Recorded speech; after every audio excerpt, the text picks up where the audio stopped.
Did you guys catch that that hilarious Afternoon. morph Yeah. reference to SNL in the 90s? I sure did. That was pretty awesome and very topical, and a reflection of the fact that I think that episode was written on maybe the shortest timeline of any episode in the series, because like originally Morph wasn't meant to come back, Hmm. and he returned due to fan demand, fan like popularity. So like November 1992 or October, they air the first couple episodes of the season one. Goes over like gangbusters. Everybody wants Morph back. So they Yes. rewrite the season two to include Morph. And this is the first episode of season two. Yeah, and they come with a whole 52 episode plan for the rest of the series that will last until the Beyond Good and Evil four-parter. That's actually winds up being not quite at the end of the series, but that's the original planned series finale. They come up with all these ideas at this point, but they're off to the races with Till Death Do Us Part 1 and 2. Off to the racists, more like it with those AOR guys. Oh, there's so much racism. Like this show left pilled us as kids, I agree. and I'm very grateful Well, for that. This show was fucking awesome. Speaking of this show, it's we should introduce ourselves. This is episode 6 of the TV show. Oh yeah. Presents X-Men 92. I'm Mike. I'm here with Jim. Say hi. Hey, I'm Jim. And Ben. What's up? I like to party. Okay, I also like to party. I think we had a meeting and we're all allowed to party now. That's okay. That's Oh, excellent. Most Mhm. excellent. And each week we're going to be discussing a couple episodes of the TV show. Discuss our thoughts, interesting tidbits and trivia, and the lasting impact of the series. This week we're talking about episode 1 and 2 of season 2, Till Death Do Us Part 1 and 2. And there's lots of places to watch along. You probably know where they are. Yeah. Till death Yeah, do us like you part, could part. watch it on Disney Plus if you still have it. A lot of people Yeah. don't at this point Yeah. for the event of this week. Yeah, you can guess it. Everybody protested Disney Plus because of Israel. No, it's because of Jimmy Kimmel. Yep. Um, Anti-Semite Jimmy Kimmel. yeah, Very Post poor Manchester ratings. platform, and everybody loses their minds. And Mr. Jimmy and Mr. Seth are next, I believe. Till Death Do Us Part, the two-parter that opened season 2 of X-Men, aired on the weekends of October 23rd and 30th, 1993. Those 2 weekends were the final weekends of Mariah Carey's Dream Lovers, like 7 week or something, reign on top of the Billboard charts. Hell yeah. And also, we had some interesting action in the box office. The number one movie was The Beverly Hillbillies, but it barely beat Demolition Man by about 100 and, by about 80,000, 90,000. Yeah. Like really a photo finish here. And also interestingly, it was Beverly Hillbillies' second weekend and Demolition Man's third weekend. So there was just like nothing came out that weekend at the box office, which We that just can't never compete with happens the now. Hillbillies and Demolition Man. Forget it.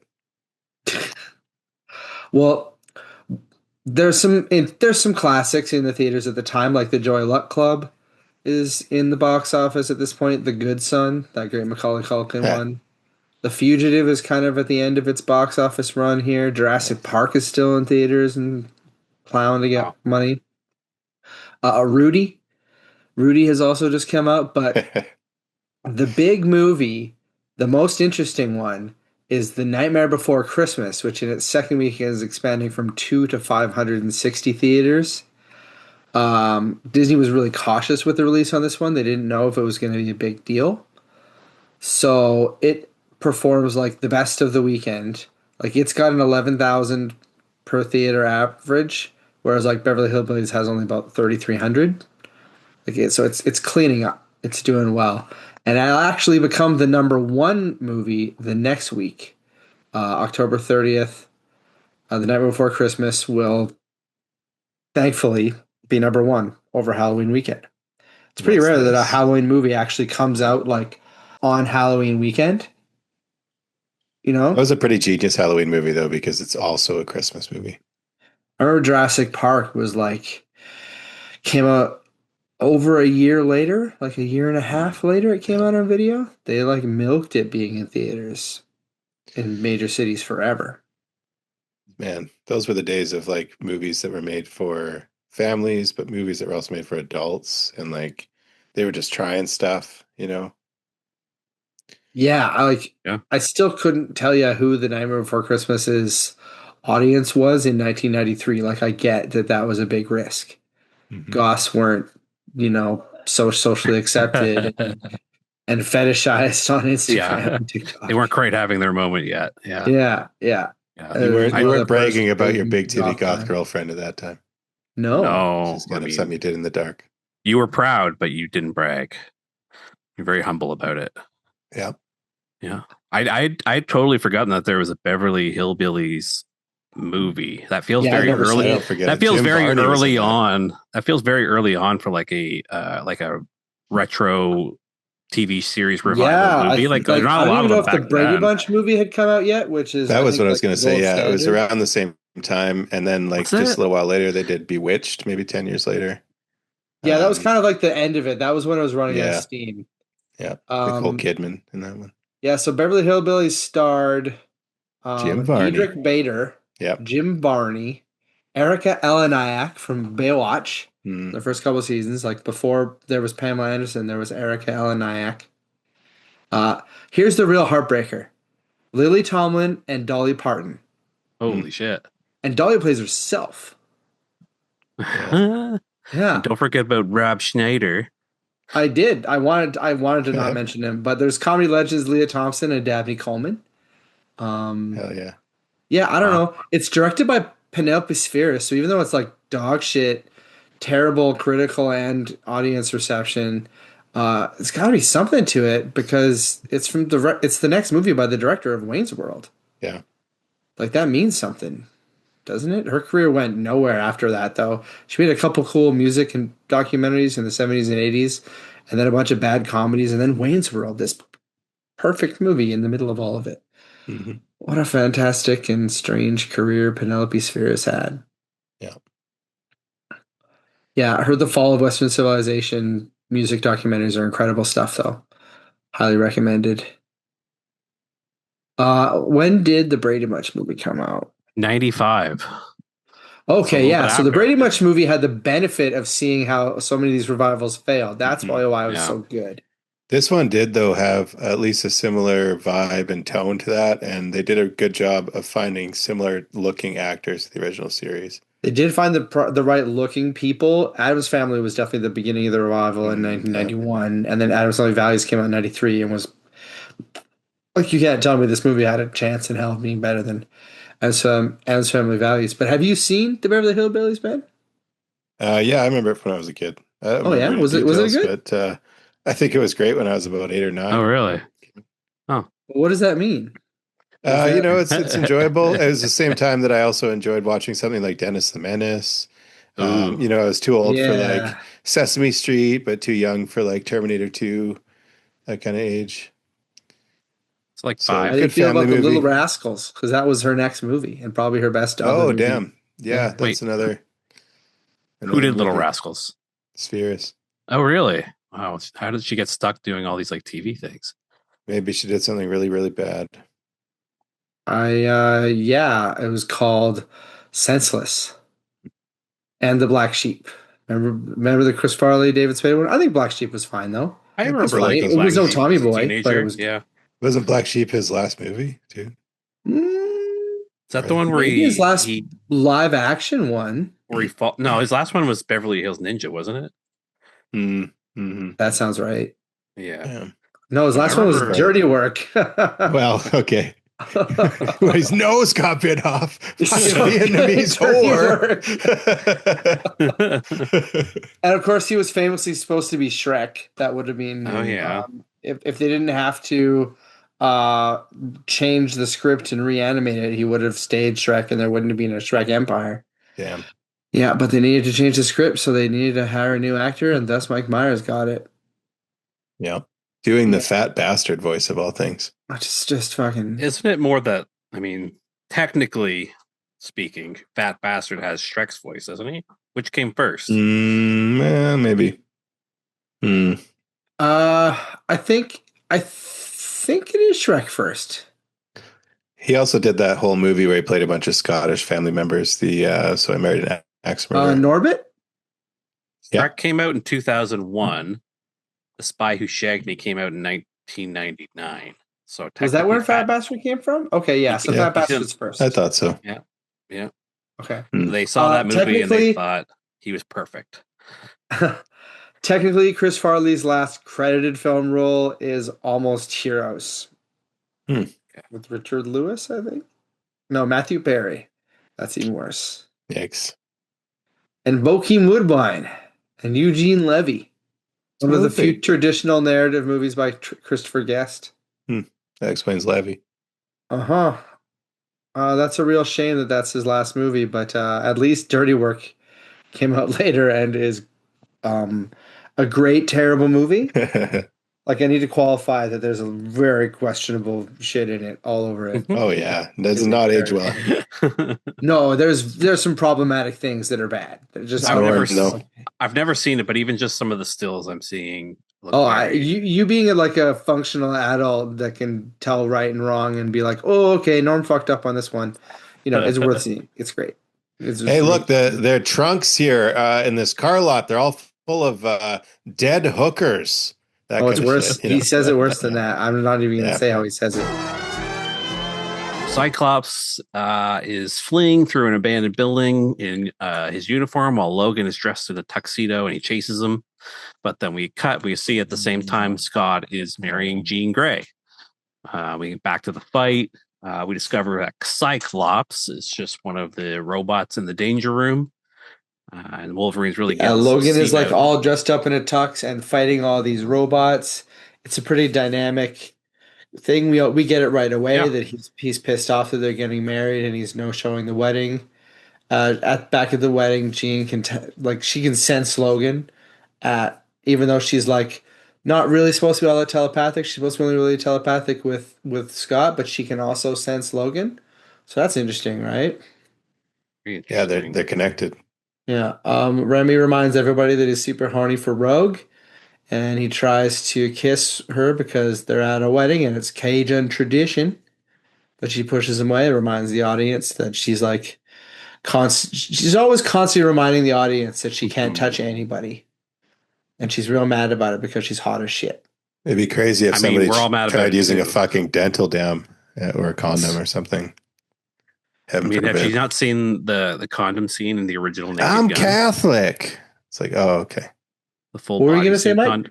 The full bodysuit condom from Naked Gun. That's what she should be. Not the new one. One of the originals. When they say he brought protection, and they both are like, that's Naked Gun. I remember that scene now. Yeah, it's a classic. The Leslie Nielsen era. The new Naked Gun, also a great movie. The new Naked Gun looks good. Fucking incredible. Yeah, I'm a big fan. You guys saw it? Yeah, it's super tight. It's like 80 minutes in and out, just like 80 minutes, and there is at least one good joke per minute. They're just throwing so much stuff out there that you don't even care when things don't land because it's just like, oh, we're on to the next joke. Maybe the next one will be better. Yeah, exactly. It's kind of like the first season of Unbreakable Kimmy Schmidt in terms of its pace, its tone. This is Akiva Schaffer directing, I think. Yeah. He's great. Yeah, love that guy. Probably my favorite Lonely Islander. Don't tell Andy, though. So the Reverend from the wedding kind of says some weird shit about sleep and dreams as he's leaving. And then outside, he reveals himself to nobody, to the audience, that he's Morph. This is where we're kind of like signs of it being very quickly written because like who's he revealing himself to? Who's he talking to? It's to the audience. This isn't suddenly a Shakespeare soliloquy. We're just trying to get this stuff, these ideas. A lot of nods to Shakespeare in this one. Yeah, there are, and I appreciate all of that, all of the Shakespeare quotes. Beast quotes Shakespeare a lot. Another thing, it's great to have Beast back in this episode. Oh yeah, like It feels like the team chemistry is finally right because he's there, you know? They're basically getting an all new cast member. He was, he really was barely in the first Yeah, he season, was a guest star in the first episodes only. more He or was only in less. 4 or 5 episodes, I think, tops. Yeah, yeah. Um, yeah, whereas here he's just in the team and back to everything. He catches the bouquet at the mansion. That's And right. all this is happening, Senator Kelly gets inaugurated as president, which is kind of like implying that okay, some time has passed, right? Because I think he was They were just only just gearing up announcing. for the election, so yeah, they weren't. Yeah, like he was announcing that he was running for president, I think. And the end of In last season ends with Gene and Scott getting engaged too, right? Yeah, so I'm assuming that's like a year. So it's been Yeah, about 2 years since Morph died, disappeared. yeah. If all that stuff happened in early 1992, we're now like, I guess 93, we're up to 1994, 94. but whatever, we're not going to Yeah, mention that. Time has passed. A lot of time. yeah. And the first thing Senator Kelly does is pardons Beast. I don't. Did you say that? It's his act as senator is getting him bail, and then his Bailed. first Yeah, act as president is pardoning him. yeah. Yeah, because he'd Which, already like, let him why out. bother with the bail? Anyway, doesn't matter. Yeah. That's just a longer process, I assume. This he deserves to be free. I think. I It's guess more was the point. realistic because he has to go through several steps. Right. I appreciate that. Yeah, Like, that's this fair. show really was so much, it was an introduction to so much of the legal processes of America for me anyway, like as like a 7-year-old, 8-year-old at the time. I didn't Yeah, know any of this shit. This Yeah. was probably the first time I heard about presidents and all that. Yeah. And then I remember 100%.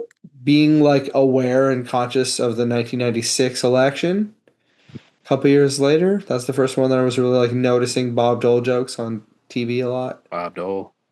that was fucking Norm playing Bob in those Yeah. SNL But sketches. there was also Bob Dole jokes on Mad TV. There was Bob Dole Hmm. jokes on The Simpsons. There was Bob Yeah. Dole jokes everywhere.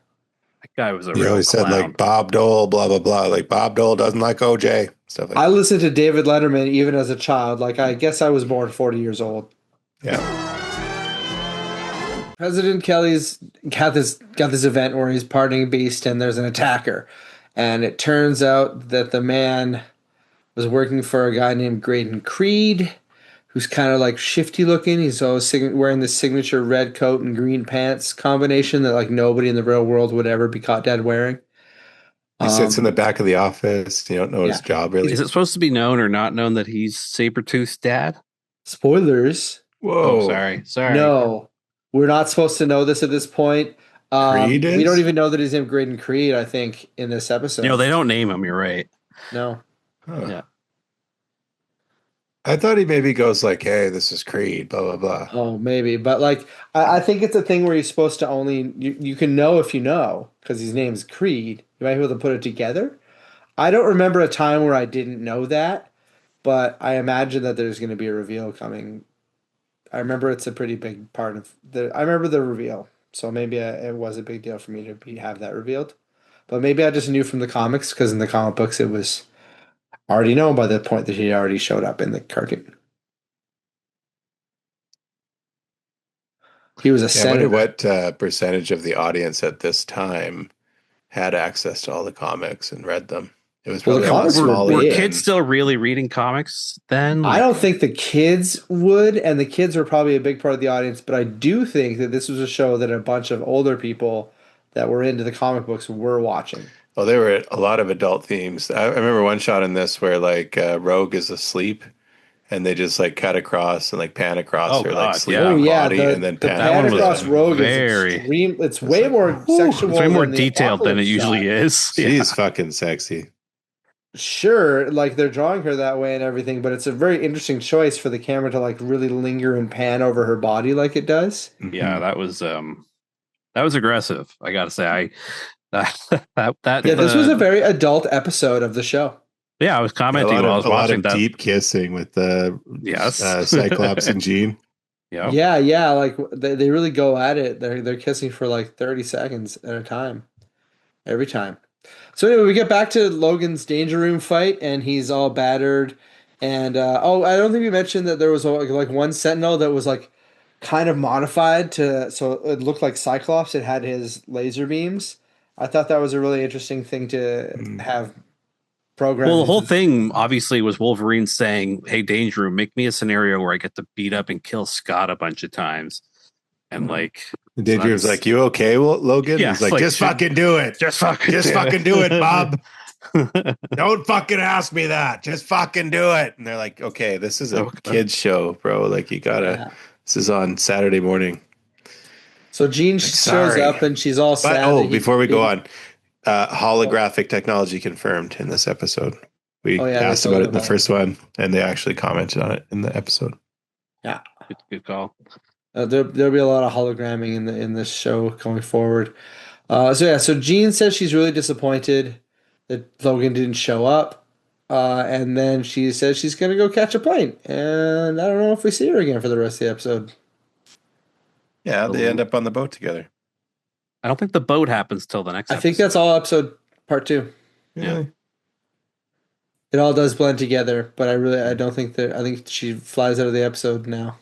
Yeah. Bye. Elsewhere, Morph's in some sort of nondescript room where he's got a little bed and he's having a bad dream and talking to himself about how he's wrestling with his identity because he's got like two faces at this point. He's got his like angry revenge Morph and regular guy Morph.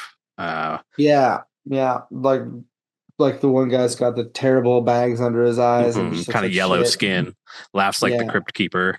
And that version of Morph is evil. So he's kind of got multiple personalities going on at this point. And they're kind of at war with each other and confused about everything that's happening. Like he doesn't know what has happened to him. He doesn't know who did this to him. He seems confused that he even really wants revenge. Like he knows he wants it, but he doesn't know why. Yeah. Meanwhile, the anti-mutant gangs are spreading violence. They're like fucking up buildings and businesses, and innocent mutants are being targeted, including this hairy little nerdy kid. Yeah. Xavier tells his X-Men that after Kelly switched to supporting mutants, that radicalized a bunch of the former followers. And I'm sitting here like, oh, this is kind of like predicting Obama being elected, radicalizing all them racists. Like this show knew what was going to happen. These Friends of Humanity guys have big January 6 vibes. Oh, for sure. They are they're the Proud Boys. This is the mega boy. X-Men 97 will make more explicit connections to that even. 100%. Yeah, got the little armbands. Yeah. I mean, yeah. Whenever you see an armband, it's the like cute little fascist decorations. Yeah. Giant flags. So Storm insists, Storm's really saying that to confront this kind of thing, you have to really stand up to them and they have to confront the threat. But Xavier kind of just ditches the whole thing because he gets a phone call from Magneto, who is... Well, Magneto tells him that he's like, oh, I'm dying. I'm an actor. You got to come help me. I'm going to die. You got to...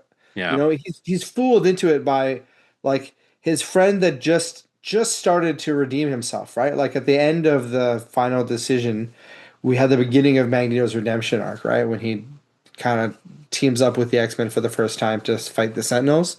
So it's like, okay, he cares. This is his moment to like help and reach out. And he says he's dying. So he's got a pretty good reason to leave it to the team. You know, it's not like he's ditching the team. No, yes, for sure. But then it turns out that that's actually the Morph being a piece of shit. Yeah. He doesn't even know why he's doing this yet. He's fucking up people. Redemption arc of Magneto. You know? I don't. Like the what? Bob Marley song? Redemption song. Oh. Yeah. Oh. Okay. It's a good song. It is a good song. So later, Beast and Gambit and Wolverine are playing pool. Again. Gambit play every time people need to talk to Gambit, they're playing pool with him. It's so funny. Yeah. That's like actually Cajun tradition as well. Beast gets hit on by some like president fan, I guess. She's like, he's really impressed that he knew the president. And then all of a sudden the Friends of Humanity attack this place and they're like bombing the building and blowing up walls and throwing grenades. I feel like a white woman that is impressed that he met the president would probably ask to touch his hair. You know what I'm saying? Yeah. No, that's true. Yeah. So they throw down with the Friends of Humanity. They beat their asses, but that's probably what the Friends of Humanity wanted, because the film crew was secretly filming them and like making it look like they were attacking some innocent With the people power of editing. with the power of Because it film wouldn't editing. take much to make these people look real fucking scary, right? I mean, Like yeah, you Wolverine's got razors in his hand. beast hanging from a lamppost with a gun is it's like seeing that's scary. Yeah, even though he only has the gun because he's taken it from one of the Friends of Humanity. Yeah. But yeah, it's still an imposing image.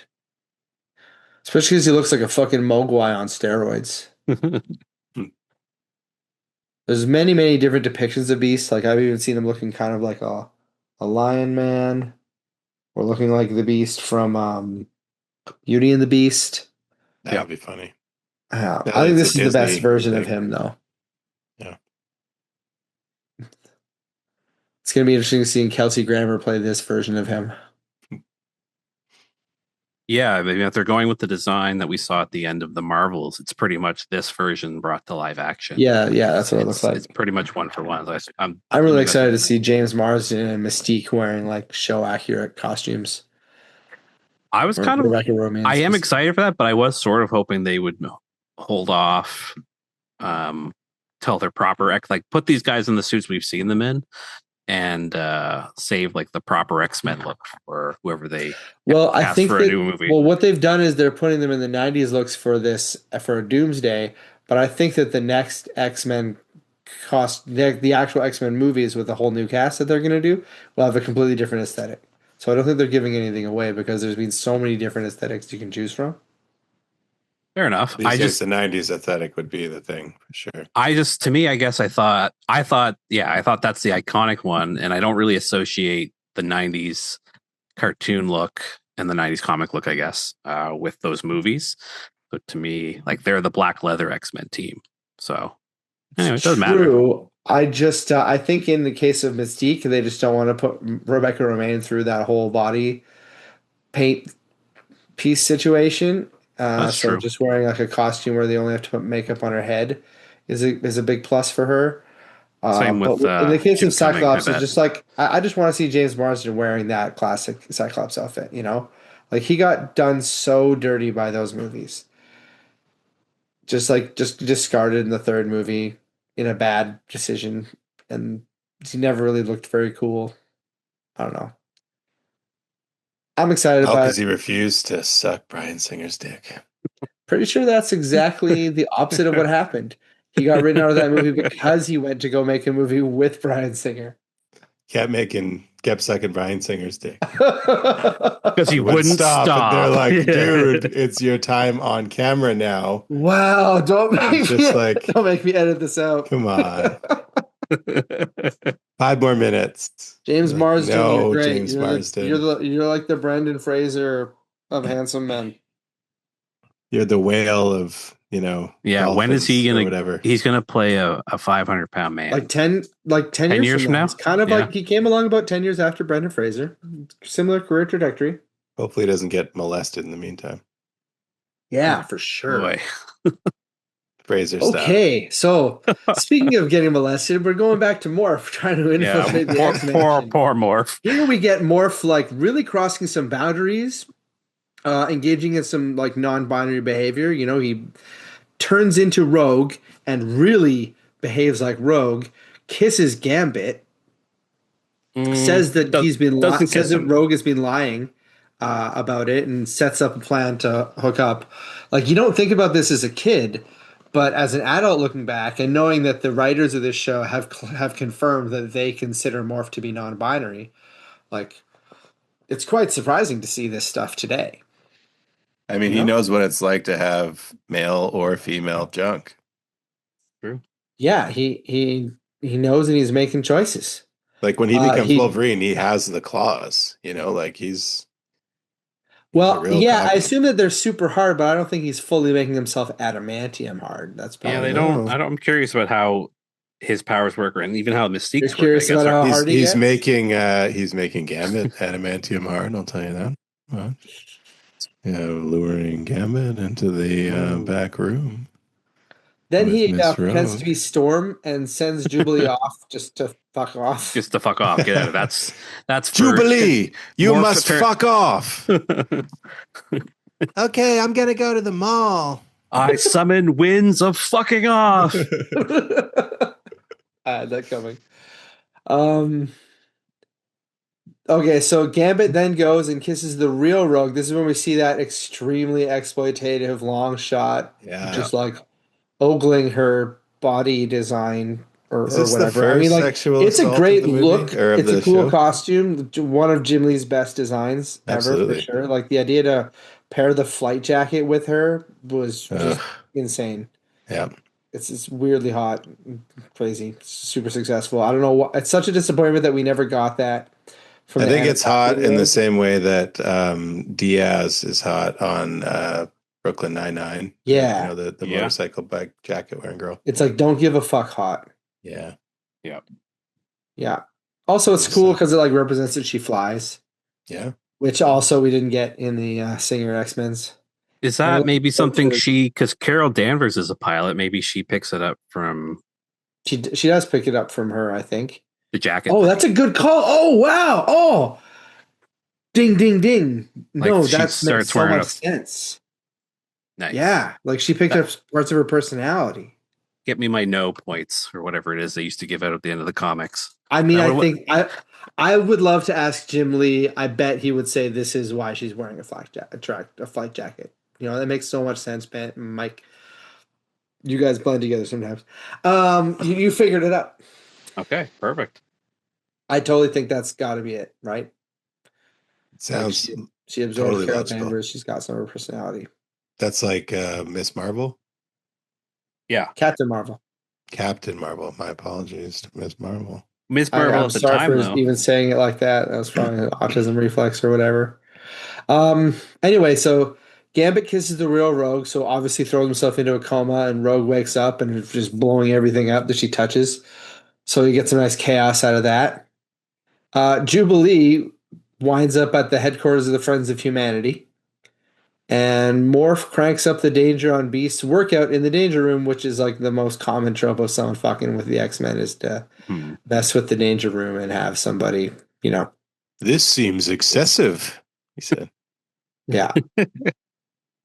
It's like the opening scene of Wolverine and the X-Men, like the 2008 series, is Wolverine fucking with Colossus and Kitty Pryde hanging out in the Danger Room. Like it's just a standard thing. Makes for some fun they don't action call with it the Beast safety pulling room. shit. Yeah, the safety room is where they smoke marijuana together. Hell yeah. I'm hanging out in my safety room right now, if you know what I mean. I don't. Anyway, Rogue and Storm show up and fight the Friends of Humanity rioters.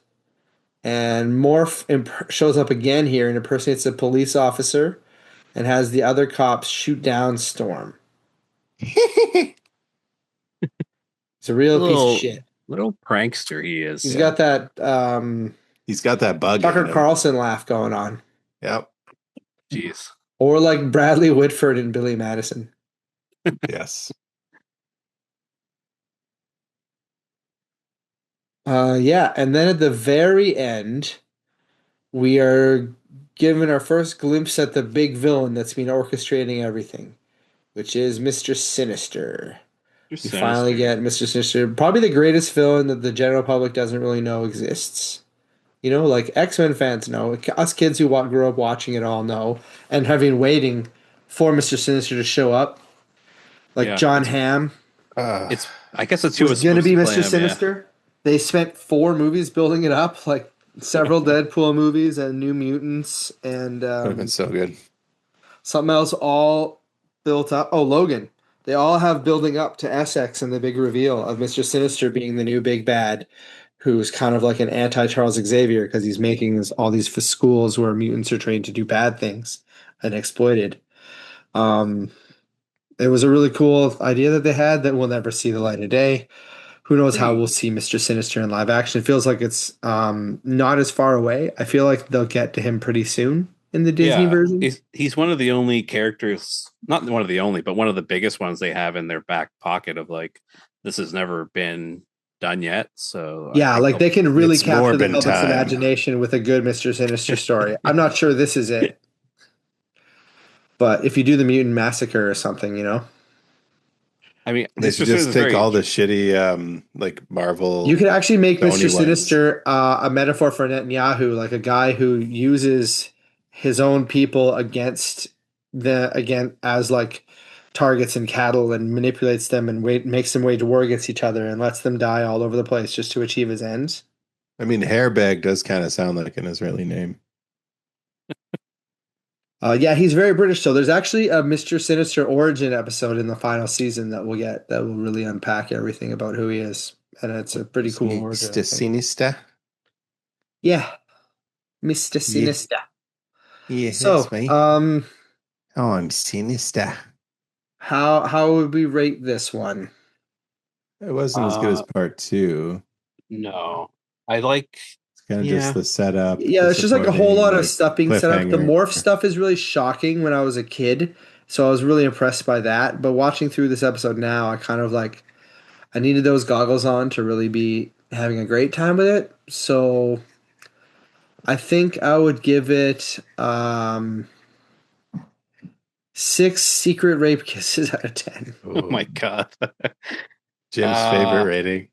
Yeah, I thought this was like a very like a lot of serious topic, like for a children's cartoon, like all the political violence and the marriage, not the marriage stuff, but like the kissing, like someone said, and then of course Rogue's body.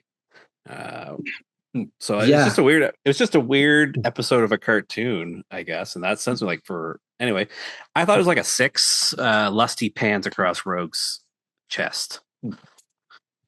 Okay. I'll probably get like a 6.8.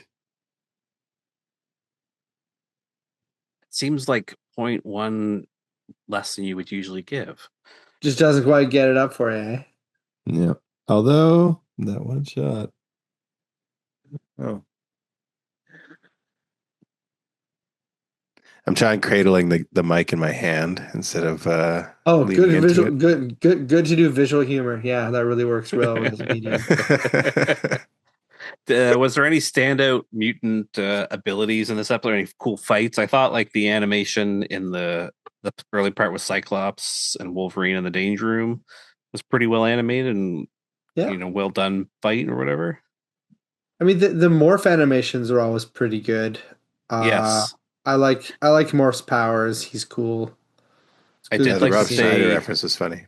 actually properly animated as morphs. So like whereas Mystique's were more like a magic morph, where like she just instantly becomes another person. They kind of took the time to animate like a Yeah, there's halfways coming out of or people's something. The mouth. animators really had fun with him. Yeah. It's Animorph style. No, it's like you can already tell the animation is a little bit better in this season, maybe. I would say so too. I think it is. There's a little more smooth. Less herky jerky. Yeah. Even though this is like a bit of a quick production, like they had a lot more lead time on season 1. Yeah, the animation does look better. I think it's better funded right out the gate. Yeah. Agreed. So now we'll do part 2. Part 2. Till death do us part 2. So Cyclops Part and 2 Jean, too. Cyclops and Jean Grey are on their honeymoon. They're on his like sailboat. Cyclops has got his boat shoes and short shorts on, and Jean Grey doesn't seem to be wearing a bra. Meanwhile, Beast escapes from the danger room. And what? Yeah, they spent about 30 seconds on it. Okay. Yeah, so Beast is fighting the danger room still. We mentioned before, it's a really well animated sequence. Meanwhile, Morph is brooding outside the mansion, and Mr. Sinister shows up, and he says, "Oh, I'm here to push you to revenge." Doesn't really explain a whole lot, but he want some revenge, cool. do you? Yeah. Let's put this bug in your brain. Bangers and revenge. Yeah. Yeah. Meanwhile, we cut back to Cyclops and Jean as they're being ambushed by Ruckus and the Nasty Boys, who are a bunch of weird-looking mutants that never really get much character development. They weren't very big and strong. None of them were Morlocks, were they? I thought one of them reminded me of one of the Morlocks, but maybe not. Maybe one of them might be a Morlock. The guy that's like a big white, the white guy that's baldish and has a green vest on. That guy. I don't know. There's a lot of guys like that who are Well, just like, there's Screamy guy, there's Long Arms, there's Hairy The long guy. arms guy is the most interesting. Like with the purple dude. Like I've never Yeah. learned any of these names. These characters have been around forever. I'm Um, pretty sure the fucking Jamaican sounding guy is named Hairbag, you're absolutely right. It was right? Hairbag. And I Wolverine's double like, checked after I saw listen it. up, Hairbag, blah, blah, blah. And he's yeah, like, you he is just make hairbag. They fun have of shitty me. names. And Nobody my makes name fun is of actually hairbags. Hairbag. Yeah, it's like, Yeah. okay. In the comics, the Nasty Boys would also go by the Reavers, or like there's another version of them called the Reavers, and they have cooler names like Arclight, etc. But what's most interesting about these characters, because they rarely have much character development, These is are that actually the Nasty Boys from the Janet Jackson song, Nasty Boys. true. That's She what's was a most big interesting. fan of the comic books. Yeah. Yeah. So it's hard to They call her Miss Jackson. The interesting thing is that they keep dying, You and see, Sinister keeps cloning them and bringing them back they're over nasty, and over and over again. right? Her name is Janet. It's Miss Jackson if you're nasty, so they call her Miss Jackson. Anyways, go on, Jim. Sorry to interrupt. No, it's okay. I'm just trying to impart nerd information on this nerd podcast the nerds are listening to. It's fine. Sorry. Nasty, That was worth it, I think. nasty boys. Do do do do do do do do do do. All you nasty boys. So at the hospital, Beast and Rogue visit Storm, who's still recovering from her injuries. But they get discovered by the staff and they're forced to run away because mutants are still. I don't know. Why are mutants still. Why are people mad at them? They're in the news because of the fucking Sons of Anarchy or whatever. They get blamed because of the Friends of Humanity. We just talk about that. I'm just gonna cut all that dumb shit out with me not understanding what's happening. The one time I sound smart, thanks. Okay, I'll leave it in. I'll leave it in. They are starting to realize that they think someone is manipulating. They have the first moment of like, I said this to you and you didn't do what you said. Like, what are you talking about? You didn't tell me that. So they're starting to realize, like, they don't know it's Morph yet, but they're starting to suspect. Yeah, they know they're being fucked with a little bit. I think it's Beast that's kind of like, interesting. You thought that I sent you and I didn't do that. I am a brain genius. Let me think about this for a moment. It is definitely a good thing that the smart cat figures it out. Yeah. Meanwhile, Jubilee has been kidnapped by Graydon Creed and is being paraded at a Friends of Humanity rally. Very Fash vibes. Yes. Wolverine infiltrates the meeting and rescues her, which is very super easy, not much of an inconvenience. If you knew how much bubblegum I had to sniff to find you. It's just a real weird thing to say to a girl. Yeah, It's like, oh, very, I know what you smell like, and it's just gum. How many discarded panties I had to smell. Oh, yikes. I know you're always discarding your panties. Oh my God. Jubilation Lee. I know your scent. Of your bubble gum, so to speak. Go on. Bub. Where were we? So back at the mansion, Gambit is recovering when Professor X appears, and Wolverine can immediately sense that it's not him just from scent. He knows that it's actually Morph, and he tries to get him to admit it. I know the smell of Professor's bubble gum too. And Wolverine's just all over the place. He frees Jubilee, goes back to the mansion. He figures out who Morph is. Yeah. The imposter tries to turn the team against Wolverine because he's come in with this he's just trying to say there's like a brainwave manipulating device being used against the team, which doesn't really stick for very long because they throw a grenade at his foot or something, or a Gambit card that's going to explode. So when he stands up as Professor X and starts walking around, which immediately it's pretty funny when he runs away. He's like, "Oh, I'm healed! Oh shit! I'm busted." It's pretty great moment. He says again. Yeah. So everyone's obviously shocked to see him alive. They have a little bit of a tussle, but Morph escapes after. I really appreciate how when he would there's this moment when Jubilee's gotta like let him go or escape, and he's dressed up as Wolverine, and you don't know which Wolverine is which, and he says, "You gotta shoot both of us to find out." And so she shoots the other guy, but that was Morph, like knowing that she would shoot whoever said the most altruist, whoever she would side with whoever said the most altruistic thing. She think the only the real Wolverine would tell me to shoot both of you. Yeah, he knows the psychology, even of the characters. That she could have actually shot both of them, but instead she just shot him, which was because he doesn't know Jubilee, but he knows X-Men and how X-Men. He just says live and learn. Yeah, because I think he knows that he would say that. Like Morph was right; that is what he would have said, but he would have really wanted her to shoot him too. I don't know if Wolverine would have said that. Okay. Shoot him. He's Morph. He would have said. He would have said, obviously. Shoot her. Oh, yeah. Okay.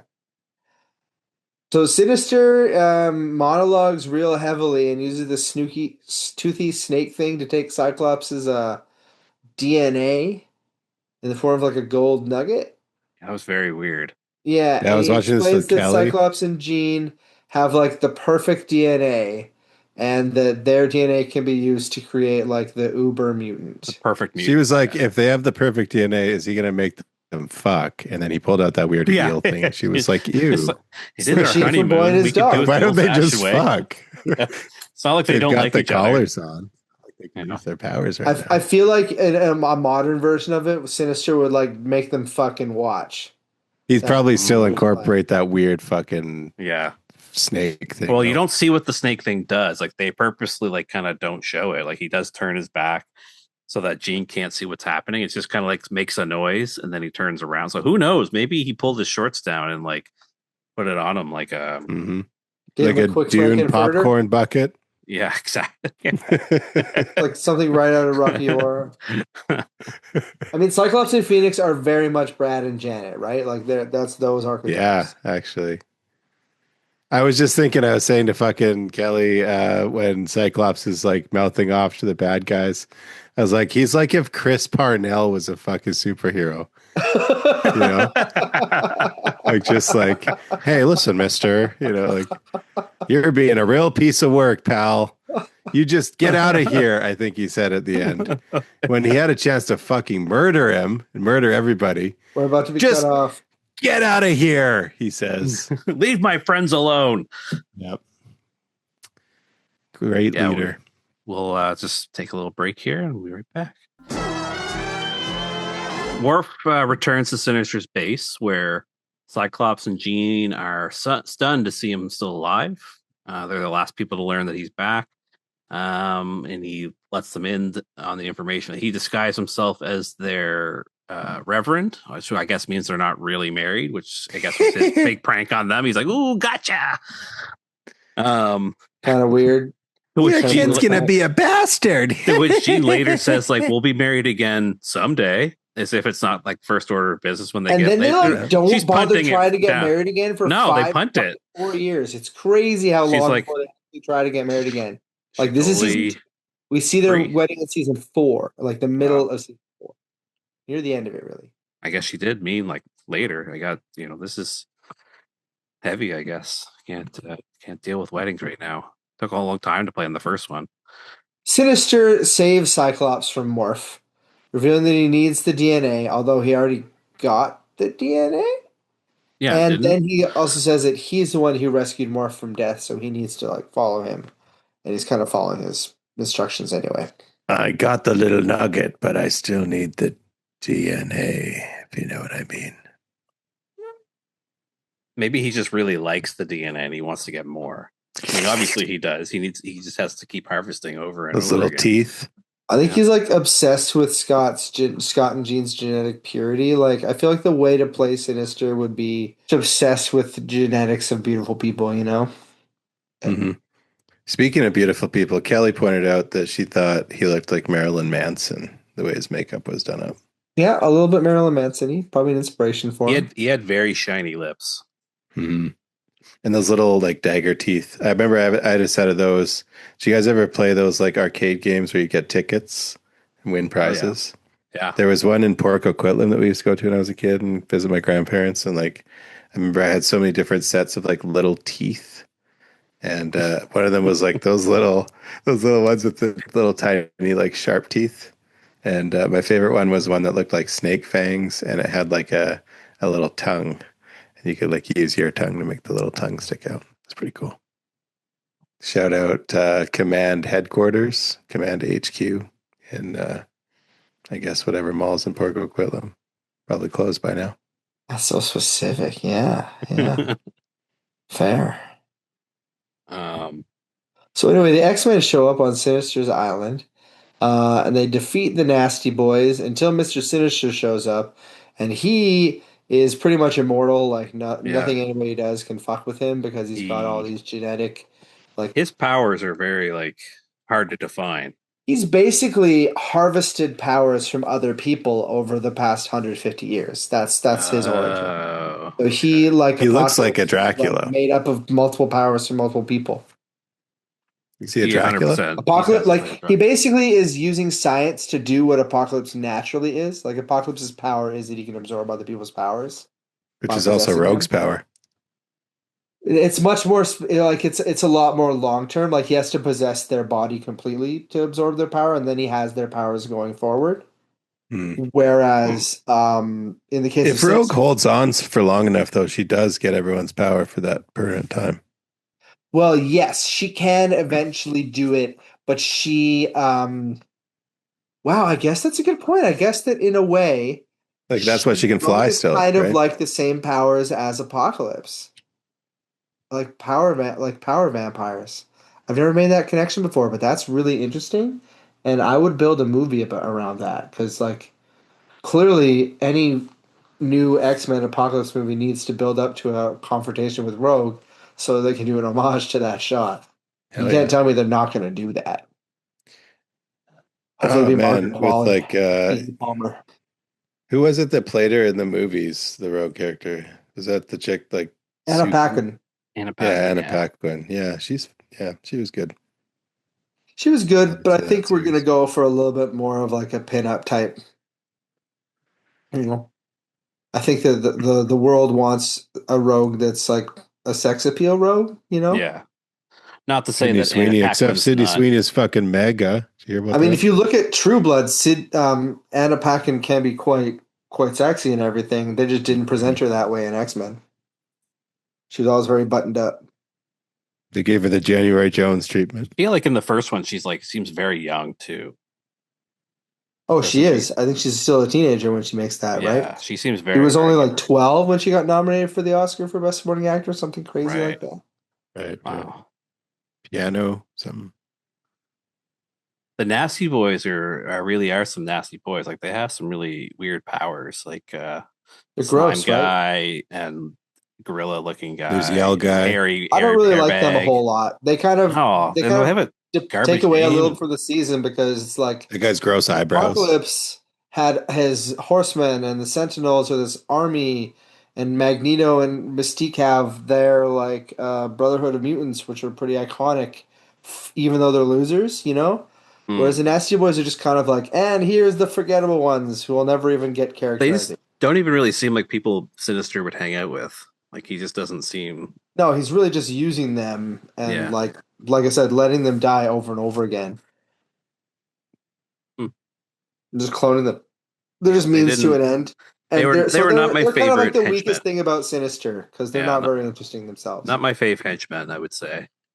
No, there's better ones that he's had. Like the more modern ones tend to be like cyborgs and they have guns and they use guns a lot, and that makes them a lot more intimidating Yeah. than just having their mutant powers. Yeah. So I think he would use the Reavers in a movie rather than the Nasty Boys. Kind of like the earlier version of his villains support team. Mhm. So like when Cyclops blasts fucking Mr. Sinister. Yeah. His Why blasts are does- the only yeah. thing that can hurt Sinister, and that is, I think, a nice way to loop in like the perfection of Cyclops' DNA. Like he is the most Mm. powerful. His blasts are the most powerful kind of thing that a mutant can create. He's the I like. whitest mutant you know. And Sinister seemed surprised by that. Like he didn't seem to know that was going to He's like, happen. oh, what the fuck, bro? Yeah, and he's like oozing Yeah, he's green all goo. acidy, like He's got like fucking chunks of gross. his body Yeah. missing. It's really cool, really surprising, and yeah, iconic. Like Sinister, like we shit on his support team, but Sinister himself is fucking great. As Oh good yeah, a no, I villain love as Sinister. Yeah, Magneto they beat or up the support team and they're like, oh, we've done the B squad. Now where's the like fucking guy? Like they even said that. Yeah, that's true. They swore and everything, I'm sure. Yeah, they said. Yeah, it'll be interesting to see who they pair him with. I feel like he wouldn't get paired with a B team at all. I feel like they would just put him with more iconic superheroes that are not connected to him normally. Supervillains, you know? Yeah, Yeah. yeah. So they retreat, and Jean just drops that we'll get married again someday, like we already said. And Morph Morph also also. leaves in another direction. Mhm. Wolverine says, he says, I've got to go. I'm not going to let him go again. So he goes off after him. He says he's the only one who ever made me laugh. And I It's thought that was really interesting. interesting, That is bit of interesting. characterization. And they really like that, really will keep coming back. Their connection will really Yeah. matter throughout the series, which is really nice.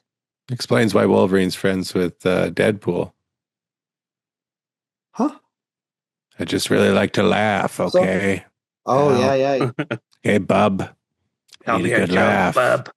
Oh, I should have mentioned that he like reminds him of Morph or something when he finally starts to like him in Wolverine and Deadpool. That would have been cool. That was a good Everybody movie. loves every '90s X-Men kid loves Morph, which is I think a good half of the fans at least. Yeah. Um. Back in the B So plot. yeah, yeah. Then we get the what will be the recurring kind of like B plot running at the end of every episode, or if not the end, like part of every episode through the rest of the season. I think it might take an episode or two off at some point, but yeah, we have Xavier and Magneto meeting up in Antarctica, and what happens, Mike? A big old avalanche. Well, that's not the most important thing though. They realize that they both Oh, got fooled. right. Yes. That's Yes. the important thing. It's a parent That's trap. classic Parent You Trap. buried the lead there in an avalanche. Yeah, sorry. They before the avalanche takes them down, they realize that someone's tricked them both to come there, and we see it to be continued. Which it's not like a part 3. It's kind of like every episode is to be continued to that. Yeah, the whole season is essentially a multi-part episode, even though there's 3 two-parters in it. Um, is what it is. It's Yeah. fine. They're more directly connected, you know. I think it's like a little bit better than the last episode. Not a great iconic episode. It does introduce Mr. Sinister and everything. So I give it like 7 hairbags out of 10. Mm. Yeah, I think I'm right there. I'd be like seven nasty boys out of 10. I give it How about you, Ben? 8 out of 10 Janet Jackson nipple exposures. Oh, you really like this one, eh? No, I just, you know, I didn't want to go back to my usual number. You can give it a lower number. No, I liked it. It was good. I liked how fucking nerdy Cyclops is. He's just Yeah, such a he's a nerd. real. Great. He's like Captain America Yeah. Yeah. movies. Very repressed. All right. I mean, what about the powers or the use of powers or the fights? Was there any particular standout moments for you guys? The long arms were funny. Yeah. It's like, I dig the long arms. oh, you got a collar on you because of the long He's arm. not like Mr. Fantastic where he can do a whole bunch of things. He's just got these long arms.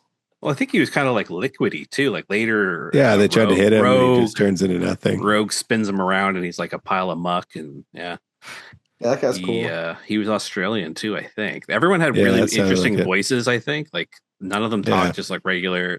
Yeah, they're not One of going them to was write like any characters for Caribbean. them, so they might as well have it Hairbag, I think, sound was off funny. Caribbean. Yeah. And then the weird guy with the eyebrows and the brown suit, the Guy who screamed. Andre the Giant Oh fucking yeah. suit. He Yeah. sounded like Eastern European or something. I don't know. They reminded me of like the team of other superheroes who show up at the end of Incredibles 2. There's I don't know. They remind me of the Yep. West Coast Avengers. Like they're a whole bunch of Yes, Morts. exactly. They will just get their ass kicked. That's Yeah. the whole point in life. It's Alpha Flight. Oh no, Hell yeah. Alpha Flight's way cooler than these guys. Or like Beta Flight. Yeah, they're Beta Flight, which is also a canonical thing. Beta Flight. Huh. There's a whole bunch of flights. There's a Gamma Flight, I'm sure there's Omega an Flight. Omega Flight, Omega Flight yeah. are like their evil underground team that do covert shit that is not so cool, you know? Hmm. Yeah. Like the X-Force of Alpha Flight. Yeah, totally. Yeah.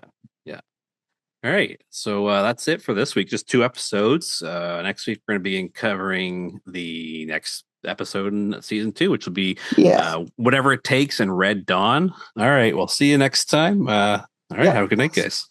Cheers. Cheers. Right. Bye.